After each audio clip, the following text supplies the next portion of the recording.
에스겔서를 소리내어 읽어본 소감은 시기적으로 사건이 뒤섞여 있다는 점이었습니다. 그발 강가에서 시작된 예언이 갑자기 성전으로 이동하고 다시 이스라엘 멸망 전후로 오가며 사건이 전개됩니다.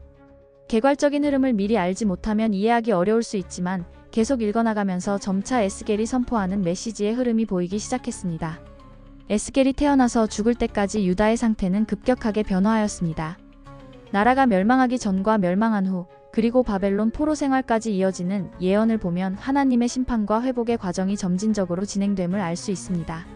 그러나 유다 백성들은 조상 대대로 수없이 많은 그리스도의 모형을 가지고 있었음에도 불구하고 결국 우상 숭배와 불순종의 절정에서 멸망을 맞이했습니다. 외부에 아무리 많은 신앙적 모형이 있어도 마음속에서 그리스도를 붙잡지 못하면 결국 타락하게 된다는 사실을 깨닫게 됩니다.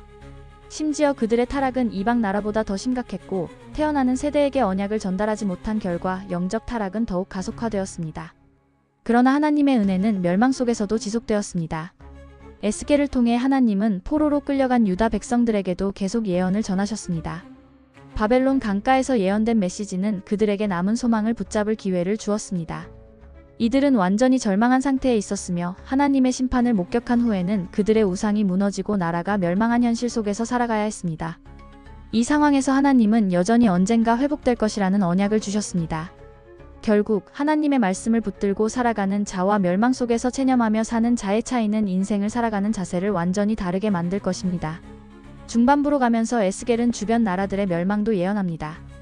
유다뿐만 아니라 그 주변 국가들까지 심판을 받게 될 것을 경고하면서 바벨론이 하나님의 징계의 도구로 사용된다는 사실을 강조합니다. 느부갓네살의 이름이 직접 언급되며 하나님께서 바벨론을 통해 이스라엘과 주변 국가들을 징계하신다는 메시지를 확인할 수 있습니다. 이를 통해 하나님은 역사의 주관자이시며 모든 나라의 운명을 결정하시는 분이라는 점을 다시금 깨닫게 됩니다. 에스겔서의 간략 개요를 알아보겠습니다. 에스겔서는 구약 성경의 예언서 중 하나로 선지자 에스겔이 저자로 알려져 있습니다. 그는 제사장 가문 출신으로 바벨론 포로 생활 중에 예언 활동을 시작했습니다. 이 책은 주전 593년부터 주전 565년 사이에 기록되었으며 에스겔은 예레미야와 다니엘과 동시대 인물입니다. 에스겔서는 유다와 예루살렘의 멸망을 예언하고 이스라엘의 회복을 약속하는 내용을 담고 있습니다. 주로 바벨론 포로 생활 중인 유대인들에게 여호와의 심판과 회복의 메시지를 전달하는데 에스겔은 환상과 상징을 통해 하나님의 뜻을 나타냅니다. 특히 하나님의 보좌 환상과 마른 뼈가 살아나는 환상은 중요한 상징적 장면으로 여겨집니다. 마른 뼈의 환상은 이스라엘의 회복을 상징하며 이는 그리스도의 부활과 연결되기도 합니다. 에스겔의 예언은 하나님의 심판과 회복이라는 두 가지 축을 중심으로 이루어집니다. 이스라엘 백성의 죄로 인한 심판이 먼저 선포되지만 그 이후에는 하나님의 은혜로 인한 회복의 약속이 주어집니다. 또한 에스겔은 선지자로서 하나님의 말씀을 직접 행동으로 나타내는 상징적 행위를 통해 경고의 메시지를 전달합니다. 결국 에스겔서는 하나님의 공의와 사랑이 함께 작용하는 과정을 보여주며 오늘날의 신앙인들에게도 중요한 영적 교훈을 제공합니다. 에스겔서와 비슷한 맥락의 성경을 찾아보겠습니다. 예레미야서와 에스겔서는 유다의 멸망과 바벨론 포로기에 대한 심판과 회복의 메시지를 공유합니다. 예레미야는 유다의 타락과 회개를 촉구하며 에스겔은 포로 중에서 예언을 선포하며 하나님의 주권을 강조합니다. 다니엘서와 에스겔서에 비슷한 부분이 있습니다. 다니엘과 에스겔은 모두 바벨론 포로기 동안 활동한 예언자로 다니엘서는 이방 나라에서 하나님의 주권과 영광을 드러내며 에스겔서는 하나님의 임재와 회복을 강조합니다. 신약 성서에서 에스겔서와 요한계시록은 모두 상징과 환상을 통해 하나님의 심판과 구원의 계획을 예언합니다. 특히 새 예루살렘과 성전의 회복은 두 책에서 중요한 주제로 다루어집니다. 마태복음 24장은 예수님께서 마지막 때의 징조와 하나님의 심판을 말씀하신 부분으로 에스겔서의 심판과 회복의 메시지와 연결됩니다. 에스겔서에 나타난 그리스도의 모형. 에스겔서에는 예수 그리스도를 예표하는 다양한 모형들이 등장합니다. 이는 하나님께서 이스라엘을 향한 구속의 계획을 어떻게 성취하실지를 상징적으로 보여주는 중요한 요소들입니다. 에스겔서에 나타난 그리스도의 모형을 하나씩 살펴보겠습니다. 성전과 하나님의 영광. 에스겔은 성전의 파괴와 회복을 예언하며 성전에서 하나님의 영광이 떠나는 장면인 에스겔 10장과 다시 돌아오는 장면인 에스겔 43장을 기록하였습니다. 이는 예수님께서 성전의 참된 의미를 완성하셨음을 보여줍니다. 예수님은 이 성전을 헐라 내가 사흘 동안에 일으키리라 요한복음 21장 9절에 말씀하시며 성전이 더 이상 물리적 장소가 아니라 자신을 통해 완성될 것을 선포하셨습니다. 그리스도께서 오심으로 성전의 본질이 변화되었으며 신약에서는 예수님을 믿는 성도들이 성전이 되어 하나님의 영이 거하는 처소가 되었습니다. 고린도전서 3장 16절. 목자로 오신 그리스도는 에스겔 34장에서 하나님께서는 에스겔을 통해 당시의 지도자들 목자들이 백성을 잘못 인도하고 있다고 책망하셨습니다. 그리고 하나님 자신이 참된 목자가 되어 양들을 돌볼 것을 약속하셨습니다. 내가 한 목자를 그들 위에 세워 먹이게 하리니 그는 내 종 다윗이라. 에스겔 34장 23절. 이는 신약에서 예수님께서 나는 선한 목자라 요한복음 10장 11절에 말씀하신 것과 연결됩니다. 예수님은 선한 목자로서 양을 위해 목숨을 내어놓고 잃어버린 자들을 찾아 구원하셨습니다. 마른 뼈 환상과 부활의 예표. 에스겔 37장의 마른 뼈 환상은 영적으로 죽어버린 이스라엘이 하나님의 생기로 인해 다시 살아날 것을 상징합니다. 이는 신약에서 예수님의 부활과 성령을 통한 새 생명과 연결됩니다. 예수님께서는 나는 부활이요 생명이니 나를 믿는 자는 죽어도 살겠고 요한복음 11장 25절이라고 하셨으며 성령을 통해 신자들에게 새 생명을 주셨습니다. 에스겔의 마른 뼈 환상은 단순한 이스라엘의 회복을 넘어 예수님의 부활과 신자들의 영적 거듭남을 예표하는 중요한 상징입니다. 에스겔의 마지막 부분 에스겔 40장에서 48장은 새 성전과 새 예루살렘에 대한 환상을 기록하고 있습니다. 이는 요한계시록에서도 반복되는 개념이며 예수 그리스도를 통해 완성될 하나님의 나라를 상징합니다. 예수님께서는 새 하늘과 새 땅에서 하나님의 백성이 하나님과 함께 영원히 거할 것이라고 약속하셨으며 요한계시록 21장 3절 이는 에스겔서에서 예언된 성전의 회복과 완전히 연결됩니다. 에스겔서에서 예언된 새 성전의 의미는 단순한 건물이 아니라 하나님과 인간이 다시 온전한 관계를 이루는 것을 상징합니다. 에스겔서에서 하나님께서는 내 종 다윗이 그들 가운데 왕이 되리라 에스겔 37장 24절에서 말씀하셨습니다. 이는 단순히 다윗 왕조의 회복이 아니라 예수 그리스도께서 다윗의 후손으로 오셔서 영원한 왕이 되실 것을 예언한 것입니다.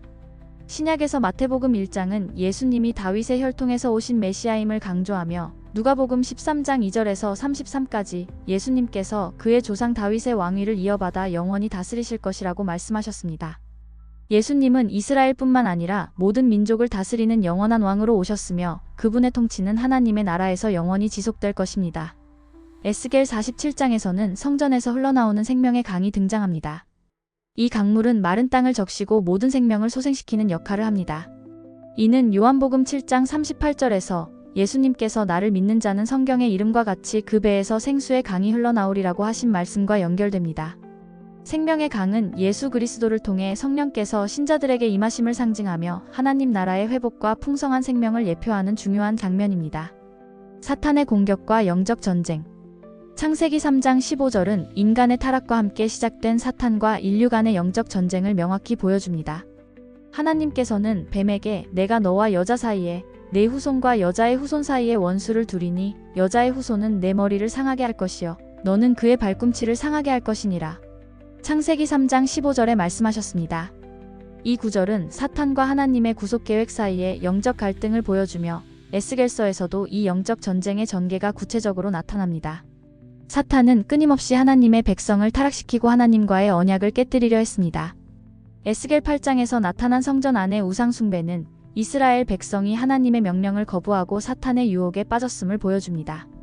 이는 창세기에서 하와가 뱀의 유혹을 받아 선악과를 먹었던 상황과 유사합니다. 마귀는 언제나 사람들에게 하나님을 불신하고 자신을 따르도록 유도하는 전략을 펼쳤습니다.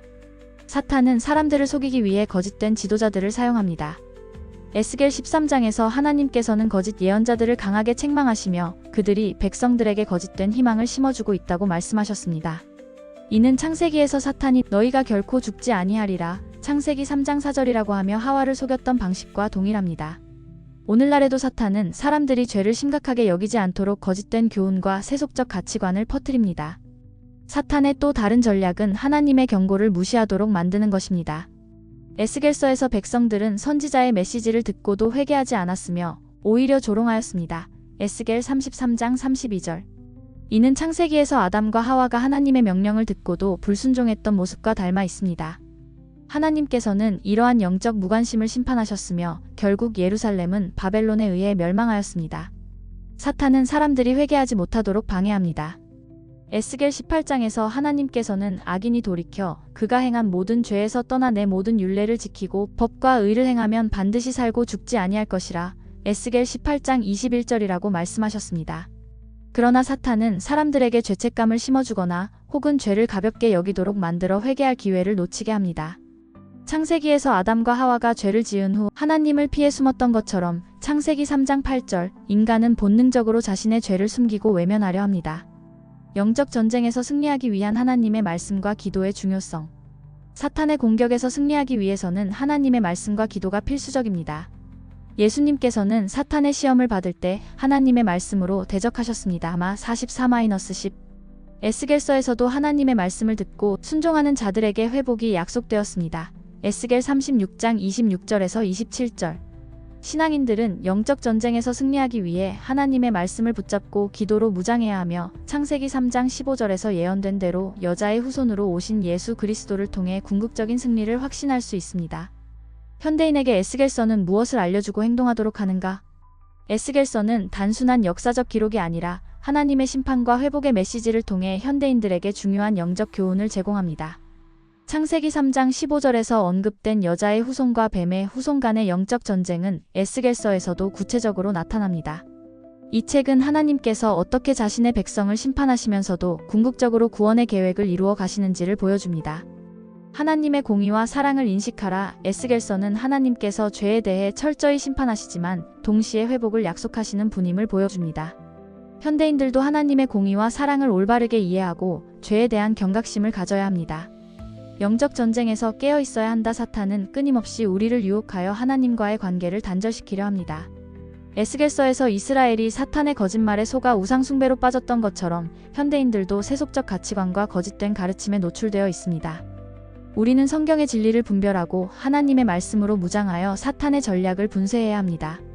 참된 회개와 영적 회복을 실천하라. 하나님께서는 에스겔서를 통해 참된 회개만이 구원의 길임을 강조하십니다.